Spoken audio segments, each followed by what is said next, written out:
हमारा नाम सफदर है जी। सफदर है। बखर के रहना। बखर दे रहने वाले हो। जी जी। अच्छा ते काम केड़े करेंदे हो? काम ही जो मकान शकान बनाने। मकान शकान बनेंदे हो? जी जी। अच्छा मिस्त्री वाला करेंदे हो? जी जी।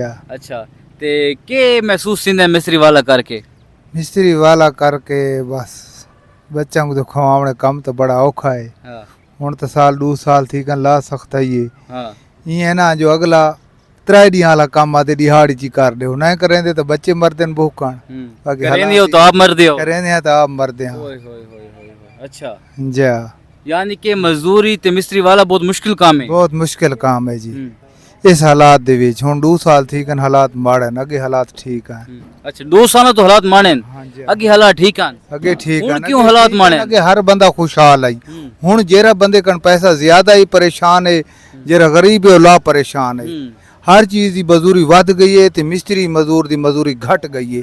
क्यों घट गई है? मैं किसी को 1000 दिहाड़ी आखा तो अगला ते 800 ते मैं आना ते हर बंदा आए ई मजबूरी तू फायदा उठेंदे वाद जो ना करेंदे तो वाद भी निजाम नहीं चलदा। ਤੁਹਾਡੇ ਆਖਰ ਦਾ ਮਕਸਦ ਹੈ ਕਿ 2 ਸਾਲ ਪਹਿਲੇ ਤੁਹਾਡੀ ਜਿਹੜੀ ਹਾਈ ਮਜ਼ਦੂਰੀ खुशहाल है। खुशहाल है यार। दिहाड़े जो 15 मजदूरी करे आ जा तो 10 दिहाड़े सुकून से खा सकदा। अच्छा हुण रोजाना करो तो हे हिक दिहाड़ी पीछा अगा थी वजे तो उसका गुजारा ही नहीं चलदा। निजाम नहीं चलदा। निजाम नहीं चलदा। यानी कि 2 साल पहले रेट तलियान ते ਤੁਹਾਡੀ मजदूरी उत्ते आई हुण मजदूरी तले ते रेट उत्ते रेट उत्ते हैं।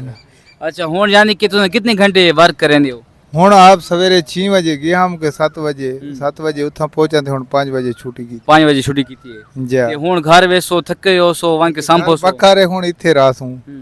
अच्छा ते यानी कि तुसां आउट ऑफ अगे होटल दा खर्चा दी ते रात दा ना बंदे दा 200 रुपया हुण 700 रुपया होटल ते अगला ठेकेदार अगे 2000 ही हुण 1600 रुपया देंदा यानी कि 12 तो 1600 रुपए ਤੁਹਾਡੀ ਜਿਹੜੀ ਇੱਕ ਦਿਹਾੜੀ ਦੀ ਤਨਖਾਹ ਹੈ ਤੇ ਉਹਦੇ ਵਿੱਚ ਤੁਸੀਂ 700 रुपए होटल ਨੂੰ ਦੇ ਦਿੰਦੇ ਹੋ। होटल नु चा पानी रोटी सिगरेट अगा पीछा ते 700-800 ही बचना। 700 ਵਿੱਚੋਂ ਨਿਕਲ ਕੇ ਤੇ 500-700 रुपए ਤੁਹਾਨੂੰ ਬਚ ਗਿਆ। बस ये जो ਤੇ कुछ 500-700 रुपए ਤੁਸੀਂ घर भेजे सो तो घर वाले तुम्हें के सोचे सो? क्या करे सन बस करना है कि ना क्या। ਇਹ ਤਾਂ ਬਾਤ ਬੜਾ कणक है तो कणक दा रेट तो बहुत तले खाद दी जो 15000 ते बोरी है। मैं आप कणक वहेंदा रहना। अच्छा मेरा तकरीबन 40-45 गट्टू थी है। अच्छा कणक दे बारे थोड़ी दसाओ। अगे 2-4 बोरियां बंदा वेच छोड़या ते निजाम चल वेंदा।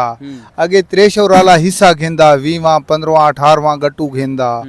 हुण ओ 10000 किले दा घिंदे 10000 भावे 10 गट्टू निकलन भावे 5 गट्टू निकलन। जो आदे डीजल महंगे कणक दा रेट 5000 है परूं ते असां 15000 तू गट्टू खाद दा डीएपी घिन के ते ओ सटाए ते बार के गवर्नमेंट भी जेरी सब्सिडी देंदी है 1000 रुपया गट्टू नालू ओ साकू किसाना को नहीं लगदी। ओ लगदी है वड्डे डीलरां को।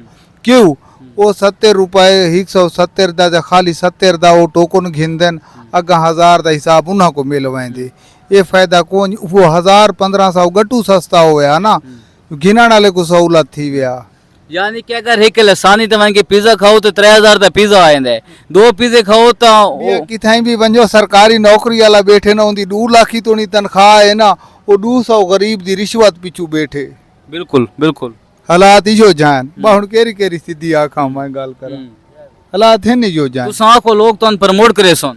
नहीं नहीं खैर कोई तुसां गाल समझो गरीबन दी आवाज हो ना। जा जा तुसां गरीबन दे हक च बोलदे पियो।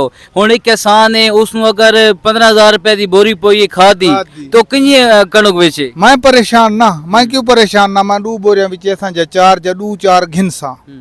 ये जो आदन बे गरीब की ते कणक सस्ती हो तो कणक दे लेखा लावन ना। बिजली वाली मोटर है मेरी छोटी वो अगे बिल यूनिट खांदी है ना समझो बिल दा यूनिट घट आंदा सस्ता आंदा तो निजाम सही चल वेंदा। हुण वो बार के 1000 रुपए दा पानी खासी तो पर 2-4000 बिल आवे सी। अपनी चीज उतू उतूते है देखो ना। हुण कमान दे ना काश्तकारां दे 300 तू मण विकदा रहे 200 तू 400 तू आखिर ते जेरे कमांद खत्म थी गया ना तो मिला ले क्या रेट ला दी ते 650 मण दा 650 जो मण दा रेट ला दी ते चीनी दी धड़ी अगे 550 दी आंदी है हुण 900 दी आंदी पई है तो उन्हें क्या सा गन्ना महंगा गिदा गन्ना कोनी महंगा गिदा गन्ना आखिरी मिल जेरे बंद करन लगन वक्ती तौर ते वोट ला दी ने चीनी सटाक करके वही वजह डीलरां कोले गरीब कोल तो है नहीं। गरीब तो खावणी है भावे जिथों ही करना है रोटी खावणी है गरीब रोटी खावणी यानी कि तुसां मुख्तसर जियां खां तुसां गंदम ला के अरमानी हो।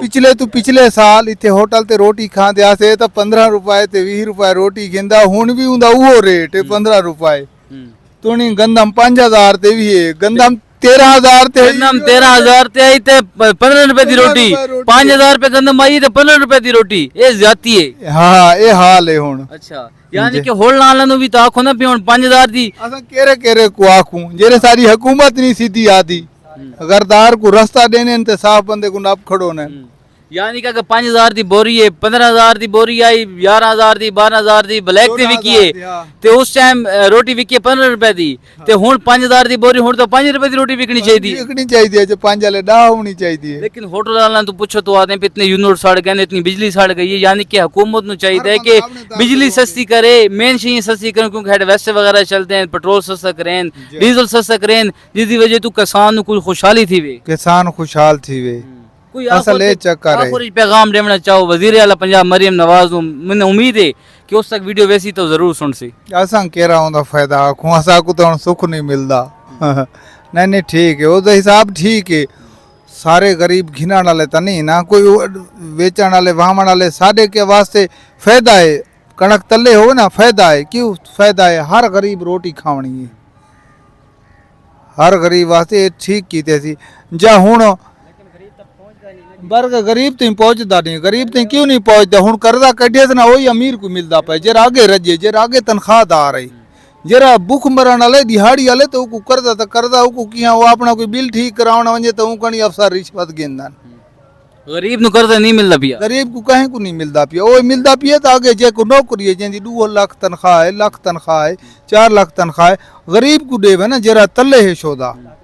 अच्छा मैं तो सुनता पिया कि गरीब अप्लाई करो, हकदार को नहीं मिलता। हकदार दे रोजां दे सौदे कढ़िया ने साडे इलाके, पूरी अवाम को लिखिया ने, लिख दे लिख दे लिख दे लिख दे, तो वो कहीं कोई नहीं मिले। हकदार को मिले हो सन तो कहीं चंगिया चौखिया को मिले हो सन।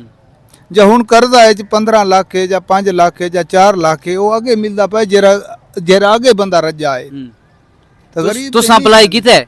असा अप्लाई कीता है, जब समझो नहीं मिलता, बस असा हालात डिठी खड़े हैं। गरीब को राशन वाले सौदे वादा घाटा नहीं मिलते, गरीब लाइन लग लग के धिके मिलते। आटे जा थैलियां कढ़िया ने पिछले तो पिछले साल, वो हकदार साढ़े तो ना होंगे, दिहाड़ी भन के उतना लाइन लग दिया से 20 लोगों को मिलते हैं। दुकानदार को जब वादे घाटे जरा थोड़ी जी रिश्वत दे को मिल वेंदन। हक गरीब ताईं पहुंचाओ जेंदा है। यानी कि गरीब इससे बर्बाद हो चुका है। गरीब निजाम चला रहा है अपना, निजाम ही नहीं चलता पिया, निजाम नहीं चलता पिया ना। यानी कि हुण कणक इतनी सस्ती थी गई है, जेडे किसानां दे ज्यादा रेट, दोनों दी इन्वेस्टमेंट ज्यादा है ते विकदी घट पैसे पई है, घट पई है। बल्कि वही चलो रजे बंदे जिन्हां दी 1000 कनाल है, 2000 कनाल है, 2000 बोरी थींदी है, 4 बोरी थींदी है, तो वो वत भी उहे सौखे हैं रेट ज्यादा नाल। हुण ठीक है, बल्कि गरीब को उमें हक मिले हर चीज़ ना थोड़ा थोड़ा करके। चलो 100% 10% भी मिल वजे तो बेहतर है। बल्कि हुण कर्जा कढेंदे पंहिंजा सहूलतां ॾेंदे पंहिंजे जेर शइ निकती पई, वो भी अगे सहूलत वाले सौखे बंदे को मिलती पई है, जरा बंदा अगे सौखा है। चलो अल्लाह ताला रहम करे सी। ते मेरी वजीर आला पंजाब मरियम नवाज से जी गुजारिश है कि ये जो चाचू बातें कर रहे हैं, जो किसान भाई बातें करते हैं, जो मजदूर बातें करते हैं, आज मजदूर डे था, सारे जो लोग हैं मजदूर मजदूरी पर हैं, किसान बिल्कुल बर्बाद हो चुके हैं। बिजली बहुत महंगी है, पेट्रोल बहुत महंगा है, डीजल बहुत महंगा है, 15,000 की बोरी खाद की है, लेकिन ये किस तरह 5,000 की बोरी गंदम की बेचें। मेरी वजीर आला पंजाब मरियम नवाज से गुजारिश है कि खुदारा प्लीज़, आप वजीर आला पंजाब हैं, अल्लाह ताला को आपने हिसाब देना पड़ेगा किसी न किसी दिन, प्लीज़ आप गरीब आवाम की हेल्प कीजिएगा। Thank you so much.